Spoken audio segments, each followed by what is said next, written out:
محفل میں اب درخواست گزار ہوں محترمہ بہت سی شاعرہ اس شہر کی 50 سال سے شعر و ادب سے جڑی ہوئی ہیں. کل کئی شعری مجموعے انتہا چکے ہیں. محترمہ صافیہ حریم سے کے لیے نظر جہاں کے لیے تو ہم پیش کر رہے ہیں کہ تخیل سے یہ اپنے چند تصویریں بناتے ہیں. تخیل سے یہ اپنے چند تصویریں بناتے ہیں.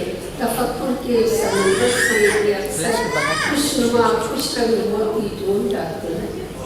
یہ انسانی رویوں کو پرکھ کر کس طرح اظہار کرتے ہیں جو سب کو اپنے محسوسات کی آواز رکھتی ہے. ہر ایک گزرے ہوئے لمحے کو مٹھی میں پکڑ کر صفحے کرتاس پر ایسے رقم کرتے ہیں جیسے ایک مصور مختلف رنگوں سے اپنے درد اور اپنی خوشی کو کینوس پر نقش کرتا ہے. بھی لمبا سفر طے کر کے ان کو